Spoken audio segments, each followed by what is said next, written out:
ഒരു തവളനെ നമ്മൾ നല്ല തിളച്ച വെള്ളത്തിൽ ഇടുകയാണെങ്കിൽ ആ നിമിഷം തന്നെ അത് അതിന്റെ ജീവൻ അപകടമാണ് മനസ്സിലാക്കിയിട്ട് അത് അതിൽ നിന്നെടുത്ത് ചാടും. എന്നാൽ ഇതേ തവളനെ ഒരു തണുത്ത വെള്ളത്തിലിട്ടാൽ ഈ തവള നല്ല കൂളായിട്ട് ഇങ്ങനെ അതിൽ എൻജോയ് ചെയ്യും. എന്നിട്ട് ഈ വെള്ളത്തിന് ഇങ്ങനെ ചെറുതായിട്ട് ചൂടാക്കുകയാണെങ്കിൽ തവളക്ക് മനസ്സിലാവും സംഗതി എന്തോ ഒരു പ്രശ്നമുണ്ട്. അപ്പൊ തവള വിചാരിച്ചാ കുറേശ്ശല്ലേ, കുഴപ്പമൊന്നുമില്ല എന്ന് വിചാരിച്ചിട്ട് ഇതിൽ ഇങ്ങനെ റിലാക്സ് ചെയ്ത് കിടക്കും. ഇത് എത്രത്തോളം എന്ന് ചോദിച്ചു കഴിഞ്ഞാൽ നേരത്തെ ചാടിയ ആ തിളച്ച വെള്ളല്ലേ അതേ ചൂട്ടിൽ എത്തിക്കഴിഞ്ഞാലും തവളന്റെ ബ്രെയിൻ ഇത് മനസ്സിലാക്കില്ല. തവള അതിൽ വെന്ത് ചാവും. ഇതാണ് നമ്മളുടെ മസ്തിഷ്കത്തിന്റെ നിയമം. നിങ്ങൾ 101 പ്രാവശ്യം ഇങ്ങനെ വരച്ചു കഴിഞ്ഞാൽ ദൈവത്തെ കാണാം എന്ന് കുട്ടികൾ പറഞ്ഞ് പണ്ട് ചെയ്തിട്ടുണ്ടോ? അവസാനം മുറിവാവും അല്ലെ? എന്താ നമുക്കത് അറിയാത്ത വളരെ നേരിയ തോതിലുള്ള മാറ്റത്തെ തിരിച്ചറിയാനുള്ള കപ്പാസിറ്റി നമ്മുടെ ബ്രെയിനില്ല. അതുകൊണ്ടാണ് നമ്മുടെ അനാരോഗ്യകരമായ പ്രവണതകൾ, മോശം ഫുഡ് കഴിക്കുമ്പോഴും വ്യായാമം ചെയ്യാതെ ജീവിക്കുമ്പോഴും അവിടെ നമ്മളൊക്കെ നെഗറ്റീവ് ആയിട്ടുള്ള കാര്യങ്ങൾ മനസ്സിൽ കിടുമ്പോഴും ഇതൊക്കെ നമ്മുടെ മനസ്സിൽ വരുന്ന ചെറിയ മാറ്റങ്ങളുണ്ടല്ലോ അത് തിരിച്ചറിയാൻ നമ്മുടെ ബ്രെയിന് കപ്പാസിറ്റി ഇല്ല. അത് നമ്മൾ എത്രത്തോളം കൊണ്ടുപോകുന്നു വെച്ച് കഴിഞ്ഞാൽ അത് അവസാനം നമ്മളെ നശിപ്പിക്കുന്ന അവസ്ഥയിൽ വരെ എത്തിക്കും. അതുകൊണ്ട് അല്പം പോലും നമുക്ക് ദോഷകരമായ കാര്യത്തോട് നമ്മൾ അടുക്കരുത്.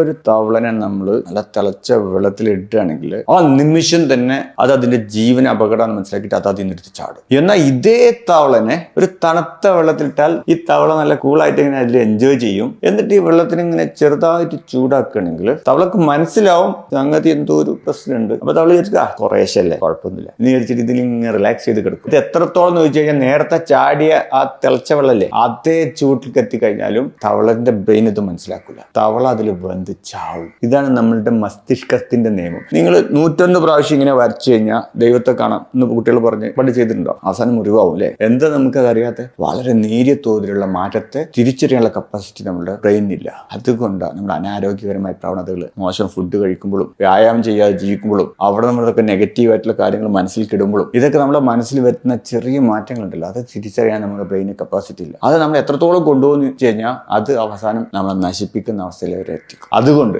അല്പം പോലും നമുക്ക് ദോഷകരമായ കാര്യത്തോട് നമ്മൾ അടുക്കരുത്.